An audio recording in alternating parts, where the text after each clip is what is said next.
Welcome to the Wallet Win podcast, Joe. Thanks for being here today. Thanks for having me, Amanda. I am so excited to have this conversation here. Um, you are joining us. You're on staff with YCP, Young Catholic Professionals. You're also a newlywed. And so today we're not only going to talk about money and giving, but we're going to talk about that process of getting on the same financial page in that newlywed stage.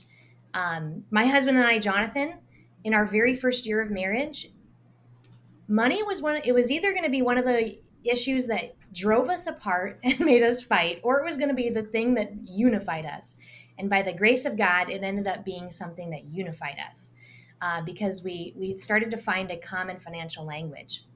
And I'd love to hear from you um, your story of how you and your wife have been getting on the same page. So, can you walk us through how long you have been married and just a little bit about what you and your wife have learned in the time that you've been married so far? Absolutely. No, thank you for having me. And you mentioned recently married, recently uh, appointed, hired as the director of development for YCP, two of the greatest blessings in my life, most recently. And, with this role, and in both of those scenarios, honestly, I get to speak to people about money. And Mm-hmm. so it's been a way to discuss things that are hard. It's been a bit of a challenge, as I think it always is. Mm-hmm. But then being able to embrace that challenge with a sense of purpose, leading that is, I think, the way it's unified both my work and my married life. So to kick it off, been married since August 2021. So almost 6 months or Congratulations. so, depending on when you're listening to this. And it's been amazing. And about the process of getting on the same page, I think it started in marriage prep. Thankfully, we had a great marriage prep course. That's such a Um, gift. yeah, it was a great gift, and just brought up a lot about the conversations that we need to have that we really hadn't. And Mm-hmm. so both of us were in college, not really thinking about money, not much to think about. And so, it wasn't really the top of our minds. And so I think that's what faces a lot of married couples, whether they're newly married out of college, like myself or my wife, or, at some point they just haven't really thought about planning. And so part of the biggest challenge for us was just understanding what our perceptions of wealth, money, value, how those Mm-hmm. perceptions, like growing up, like it's almost like Yeah. a development and like psychological sort of assessment of like, what does credit look like? What does saving look like? What are these like habits that Mm-hmm. are ground into you just through experience? Right. You both And had so, different examples of that, and it probably meant different things to each of you. right, right. And so that was never anything I had thought about before. My finances were managed by my mom. She was a banker for a couple of years before she, decided to have a bunch of us kids. And so she was great. She was expert, all things banking. And so I had a great handle on it. And my dad's a high school teacher, not um, bringing too much uh, excess funds to the table, but what we had, we used really well in Mm-hmm. supporting our family of eight. And so that's, I have a great background, thankfully, through them. My wife also has a great family there where her her family was doing well and was putting all their kids through college as well. So, but in our circumstance, it was just understanding how to handle credit, something that just wasn't talked about with either of us. Mm-hmm. And so I did a lot of personal research. It was something that fascinated me, I think, through my MBA courses. Um, just understanding that. was really helpful. And so I brought that kind of to her, and we were just sort of understanding, well, where do we want to be in the next 3 to 5 years? We have an Yep. apartment, or like planning on an apartment right now. That's what I'm in right now, recording here, you know, and, how soon do we want to get a house? You Hmm. know, student loans. We both had student loans. Like, how soon can we pay those off? Should we pay those off? What type of plan should be aggressive? Should we just pay it off little by bit? And so the pros and cons of each of those scenarios. And so I think the the key to it all was that initial awareness that we needed to talk. Hmm. Um, that's Can you think that's of always. can you think of a situation that came up where you both kind of realized you weren't necessarily coming to the table with the same background or idea that the other person had? And how did that become aware to you? Yeah, I think more in particularly with like spending habits. Like, I'm someone that goes for a deal. If Ah, it's you're a deal hound. I am a deal hound. So it's like, if it's something that's a deal, my immediate reaction is like, look, we're saving that 50% off. Like, then Uh-huh. we should get it. Where I think my wife's more like, what's the necessary value that we're getting from this, long term. So it's more Right. of like that. I think those are the most immediate circumstances where the need to talk long term came up, because I'm just kind of like well, this is going to be great value because, it's whatever product on the market. Let's just say it's a barbecue, Hmm. and it's not a $20 Weber grill, from Walmart. It's something else and a little more expensive, and but it's on sale. So I should Right. I should really get it because it's on sale. And she's like, well, are you going to use a barbecue in an apartment very often? And so it's like those two, You're gonna burn the I whole think. apartment building down. Right, exactly. So those two, like, competing perspectives, which don't necessarily have to compete, but I think we Right. lean towards one or the other. Hmm. And I think that's a big one, in regards to figuring that out. And then I Yep. think another example would just be with merged bank accounts.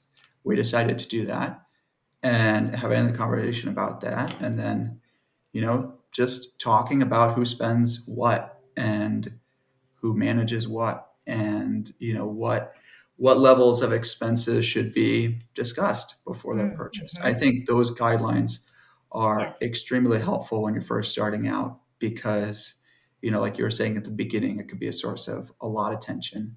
And, it's like those things need to be discussed, because it'll lead to disagreements, because there are differences that you don't know about.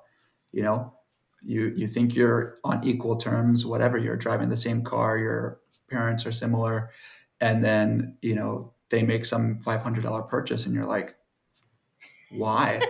Like, that's really upsetting to me, because, Hmm. it can come up a lot more often than you think. And Absolutely. believe it or not, probably a little more mundane purchases that could cause some Mm. tension as well. But Oh, those are yes. absolutely necessary conversations to have, because you don't want that. You don't want resentment. You don't want anything related to, finances. I think being a hurdle for your relationship. Right. And I mean, you might not even realize it now, but the fact that you guys are kind of in the first 6 months of marriage going through this process, and not just having every couple will have these stressors come up, but not every couple will stop and make it a learning opportunity or figure out a way to find their way around it or make sure it doesn't happen again. They don't have the conversation of, okay, let's come up with a threshold of any purchase over X. We're just going to automatically talk. A lot of people Right. just blow past that, and then the resentments build and continue. Right. Yeah, and Sometimes I for think years, that those unfortunately for some, guidelines. decades. And then that's when we tend to run into people is they're just kind of they're they're upset that they've had so many of these resentments go unspoken about for years. Right. They have a Catholic marriage that is, sacramental, and they're bound by their faith, but they're not in unison on the money, and they don't know how to be in unison on the money. And so it's easier just to do nothing because it feels really hard to do something. Yeah. Yeah, and this isn't a plug, but Dynamic Catholic has an excellent marriage prep course that we took in addition to our You meeting regular with your wedding prep pastor? course. Yeah, we did that in addition, and one of their emphasis is expectations and conflict. And so Hmm. a lot of coaching on conflict, managing it, all that kind of stuff. But it starts with the expectations. And so Yes. those are kind of the conversations that we had were regarding expectations. And they define what's an expectation gap, that there's Hmm. something that's you expect your spouse to do or they expect you to do. And when you don't meet it, that's the birth of conflict. And so Yes. that was, I think, one of the key realizations of ours in sort of conflict expectations in regards to money was that you do have to talk about it and set those guidelines, set those expectations so that each time you're meeting them and not disappointment, resentment, all those negative Hmm. things. Another thing that you might not realize how important it has been or will be for you in the long game is sitting down and actually talking out some of those dreams that you have, some of those goals that you have. Sometimes, just I don't know if it's our culture or it's just the busyness.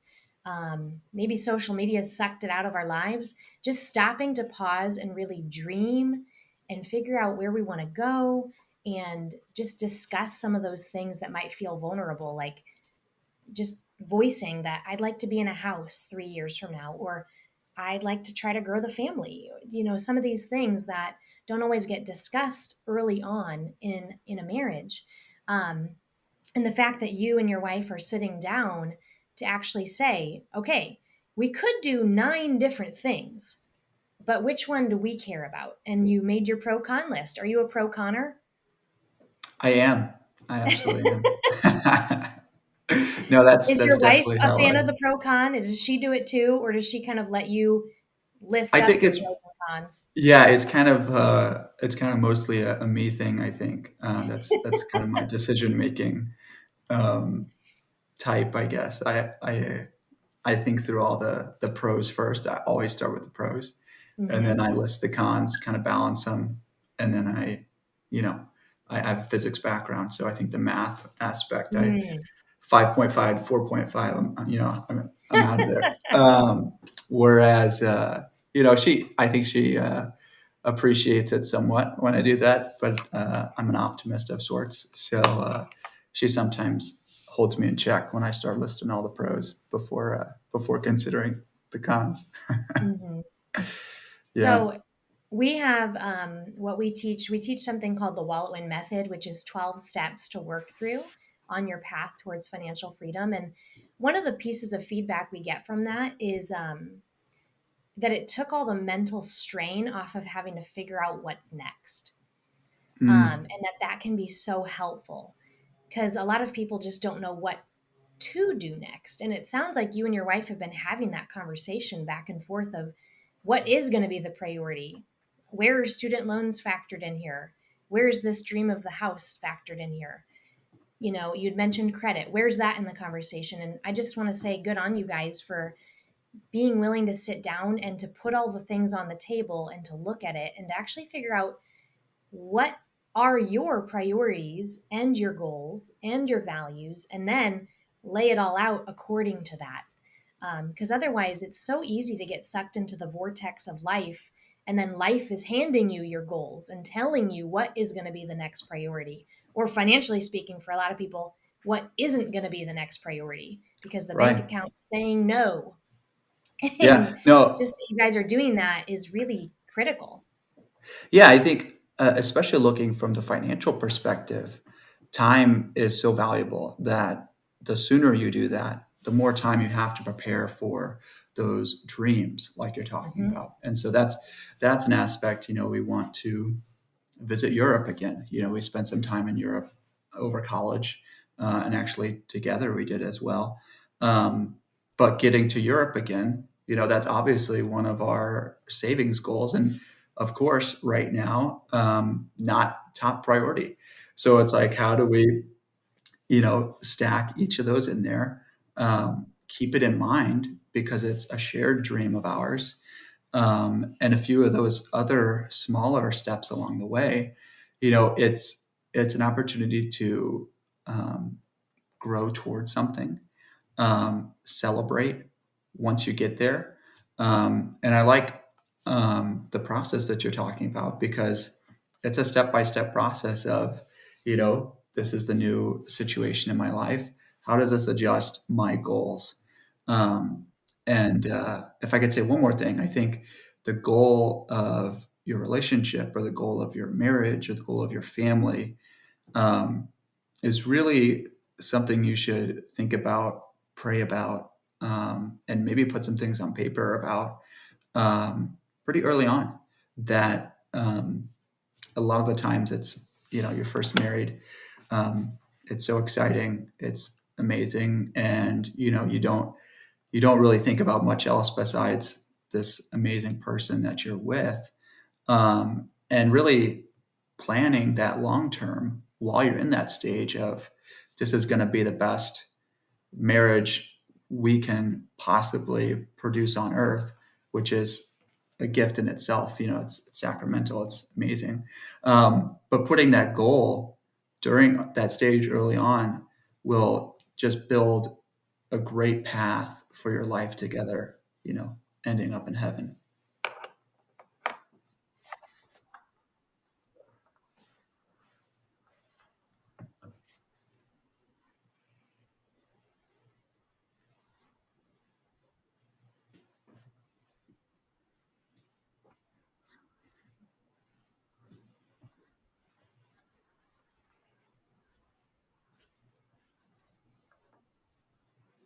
Yeah.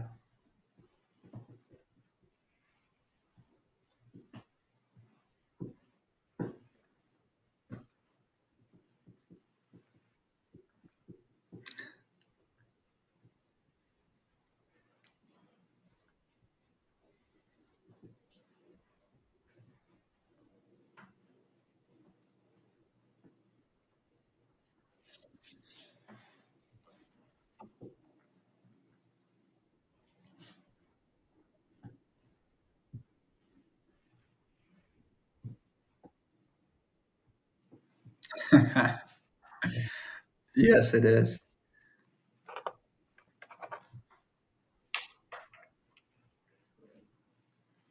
Yeah, I think I'll say two.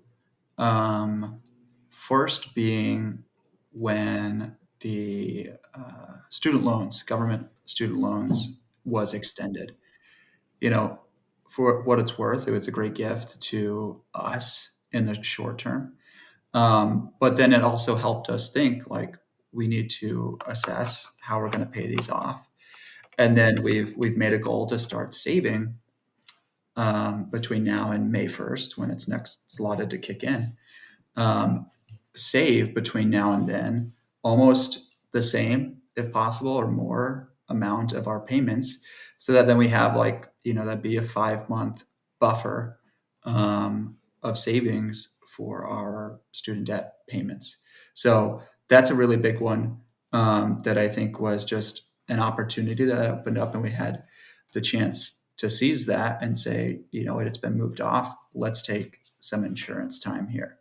um, so that's a big one, and then a little bit more fun one is a baby fund. We're expecting in the end of May, and so just planning for that. Having a purpose for some savings and saying, I'm going to save this for diapers, stroller, all those different things that can come up that having a child is financially stressful at sometimes. And so preparing for that, um, to keep the financial stress out and let all the other stuff, take that out of the mix. So that's another thing that I think is I would highly recommend as well if you're ever in that situation as a new couple and expecting. It's awesome and it's kind of overwhelming. Um, and who knows? Just set the financial goals there so that that piece doesn't overwhelm you as you have a new baby on your hands.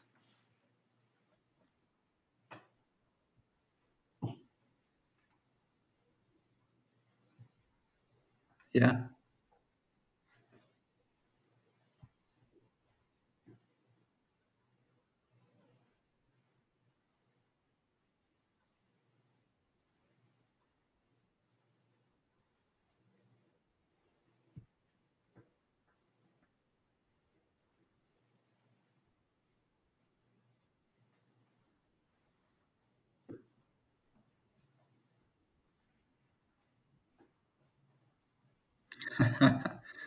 Yeah.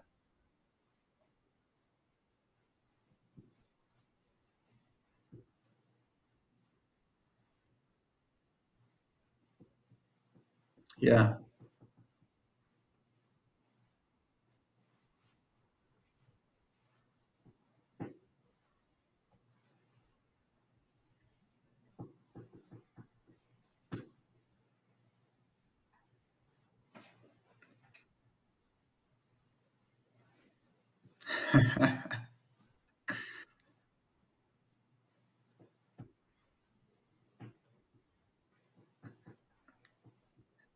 Exactly.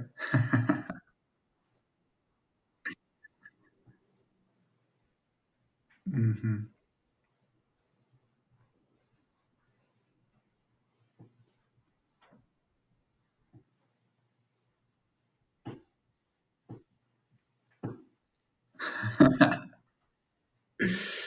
Yeah.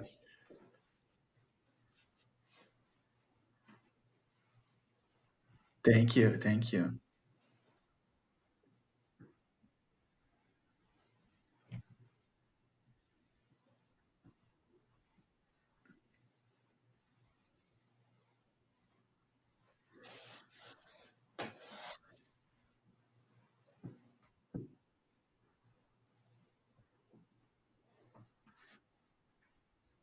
Yeah.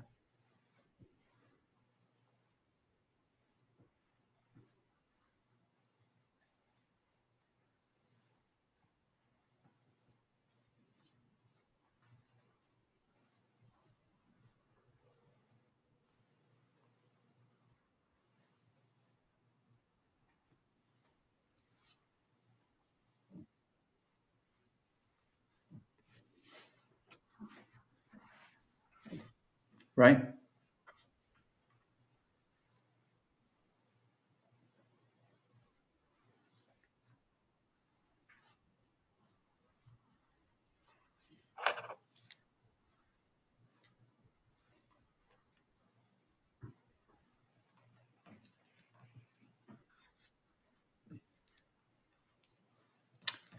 I would say not very regularly in my work, but I think it's a personal topic for me as well as a young married couple. I find sometimes it leads to discussions at work as well, and with potential donors. I think it inevitably comes up as to how much should I do, how much is going to have the effect that we want out of, say, it's an investment, when you look at it, um, but the flip side is the faith behind it, and that element is something that is really important to myself, really important to what we do as young Catholic professionals. And then a quote I absolutely love. I believe it's from John Paul II, or he was quoting someone else, but I think that was where I heard it last. um, and it's kind of has a little title. It's the law of the gift, and it's that your spirit increases by the measure with which you give it away. And I just like reflecting on that in from a faith perspective of how are we entrusting, our financial position, goals, growth, endeavors to God. How are we entrusting God to increase our measure by giving it away? Because I think it's very rewarding um, to help someone else out. And I think there's reward, from I don't know what that perspective would be, like what you see plays out, and all this kind of stuff. You're involved in it, and you have, you know, interest in this person's life or this cause, um, and so it's rewarding to see that grow. But I think from the eyes of faith, how will God bless us in return for what we're giving? You know, Couples in this stage may think they can only give time. You know, we talk about with our I can't remember how to describe them. The couple that taught us wedding prep, and they were doing wedding prep because they had 7 kids, and were in difficult, not difficult, but not a very great financial position to which they could give back to their parish. So they decided, I'm going to give, of my time through wedding prep, and they absolutely had talent. They had talent that they were giving, um, but then that treasure aspect, I think, don't forget about it, and don't withhold that last piece because you know the numbers don't line up. The goals that you have set will do X, Y, and Z in 10 years, and you know tomorrow is the Lord's. Don't remember where that quote is in the Bible, but I think it's in there, Proverbs probably. And so, like, what are we doing today um, financially, and what are we planning? That planning does play a role, but how are we planning God into that and giving back to the church, a nonprofit, a something that shows faith that He will provide. So yeah, those are just a few thoughts I have. Something I think I need to get better at. Um, and one last thing, if you ever want to think about faith, money, charitable things, read the book about Mother Angelica and EWTN. The way their ministry and everything took off is full of miracles, and most of them financial. And if you ever doubt, what God can do, what He'll provide, what some mission is lacking financially, read that book. Um, she went from a nun in rural Alabama with $200 to the head of a television network producing on site. You know, it's a miracle. And to say that God can't do the same for us if we accept His call, whatever our purpose be, probably not as glorious as a television network. But if we accept that purpose, we think, if we pray, we have a purpose in mind for our family. You know, we can do some pretty great things, and you can bet the Lord will provide if you're doing His will.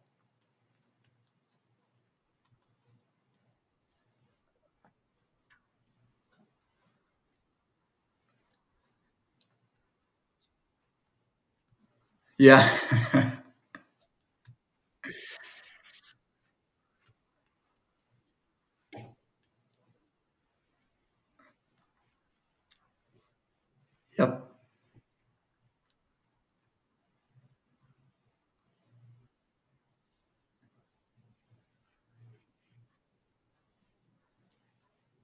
Mhm. Yeah, she did.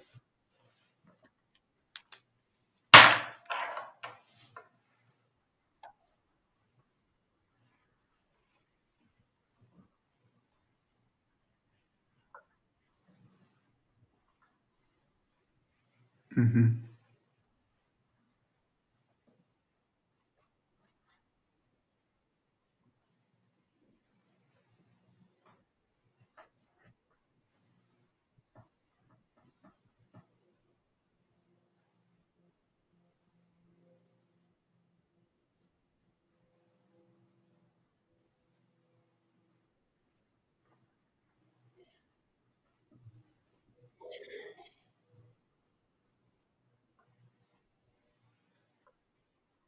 Right. Yeah.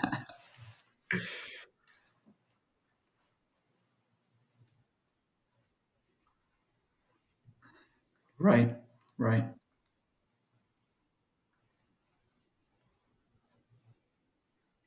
Mhm. Yeah, and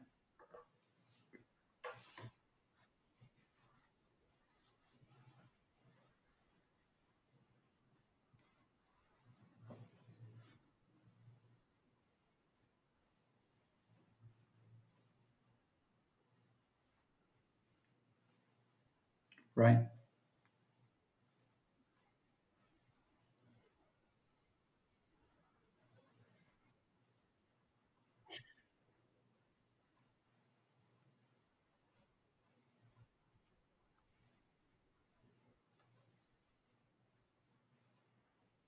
right,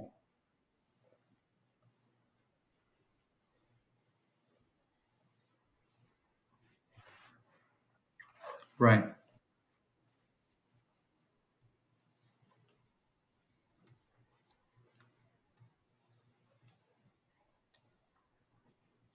right. Yeah, one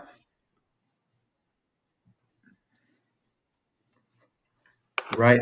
No, and there's one story, it almost sounds like a contradiction, but I think it's a paradox from Mother Angelica. We're talking about financial planning and all this kind of stuff, and one of her quotes is, when they're building her new monastery, it was, we're going to run this analysis, we're going to run this feasibility study, and she has like a paragraph almost rant of, you go through this, you go through this, you go through this, and you want to be told that it's 100% guarantee that we have enough money and it's going to work perfectly.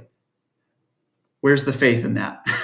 And so her claim then is, where is the faith in, you know allowing God that space, like you're saying, to provide? Do we have all the money right now? No. Can we still give? Yes. And so I think that faith, that gift out of faith, is so important to remember, um, because God is definitely working through that. And yeah, her other quote, is, unless you do the ridiculous, God will not do the miraculous. So you might think it's ridiculous. You might think, gosh, we're gonna, run out. Um, God can do the miraculous.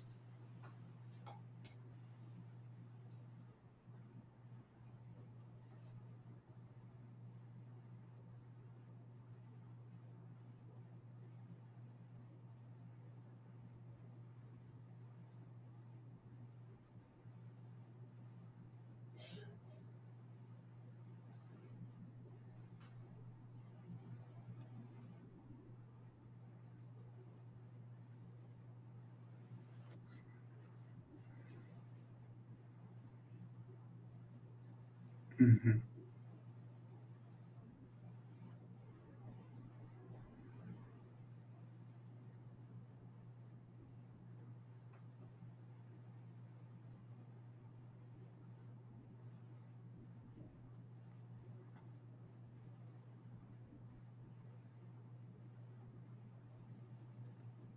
Amen.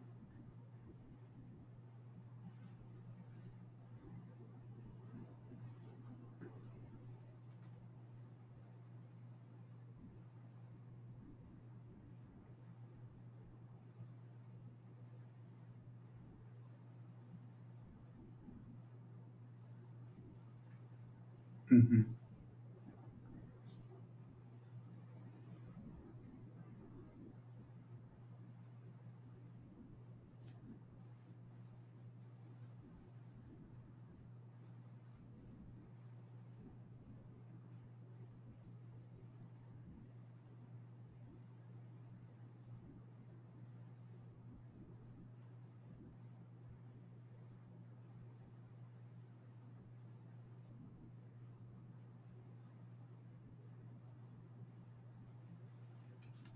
Right. And so here we're not simply talking about generosity of funds, but generosity of heart.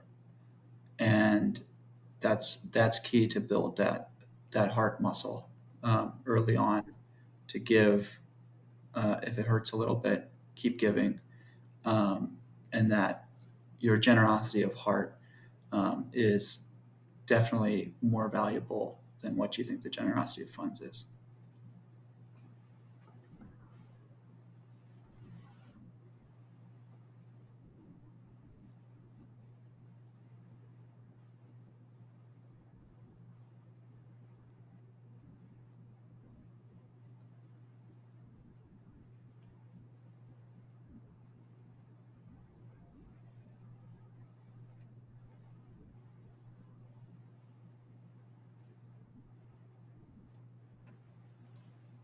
Exactly. Hmm. Right. Right. No, and I think there's a lot more um, interest. There's a lot more, care, whether it's your parish, whether it's an organization, whether it's, another cause that you're donating towards. If you give something that's meaningful, that maybe hurts a little bit, that maybe you don't think is the smartest move, you're going to follow that. You're going to be more involved in your church and say, well, I'm going to be here more often because, I paid for this, kneeler in church, so I'm going to be on it. I'm going to make sure it gets good use. Or, you're going to be really involved in this organization that you're a part of because, well, it's a great Catholic organization. It's supposed to do personal development. Well, I'm going to get my person developed in this organization because I put into it, and that generosity of heart leads to fruit in other ways that may not be evident on the surface.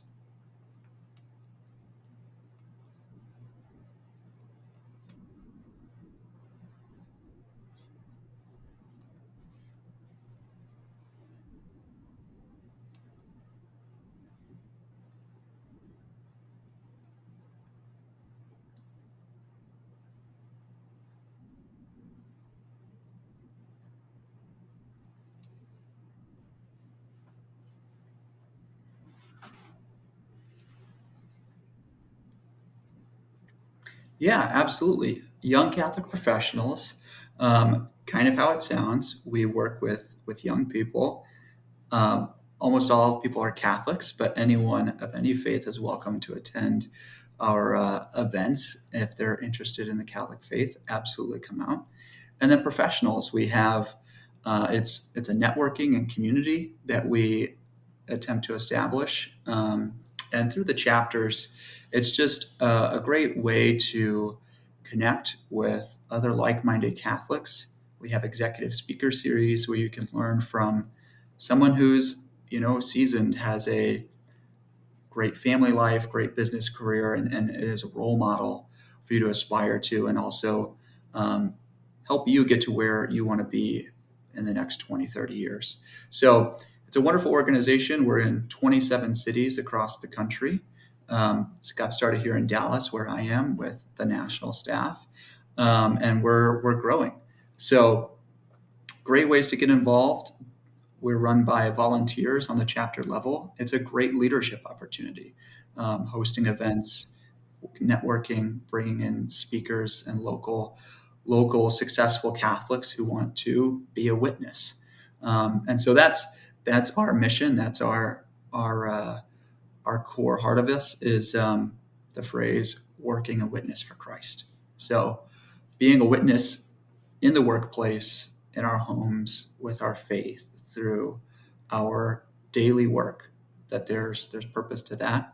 And our patron saint, Saint Joseph the Worker, um, he guides that, and is our patron. That he's silent throughout the Gospels, but he is whom Jesus is working with for 30 years. The 10 times the time he spent on public ministry, he was doing work.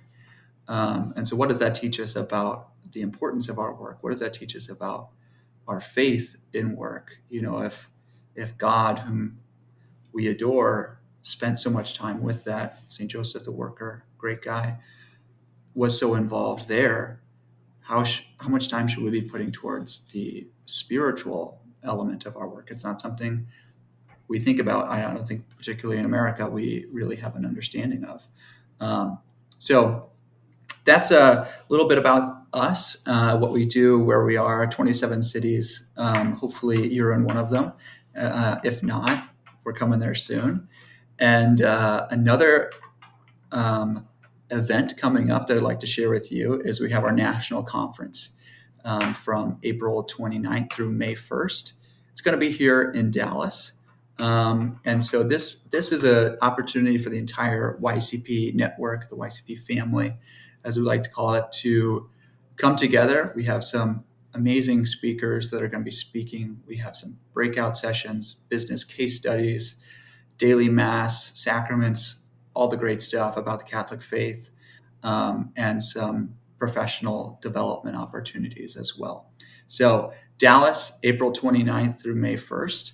And I think there's going to be a link added to ycpconference.org, where you can find some tickets. And if you are a member, they're discounted. If you're a college student, they're even more discounted. If you want to give me a call, I could try to find another discount for you. We'll see. But you can also, if you're interested, find more information online. You can find my contact info online.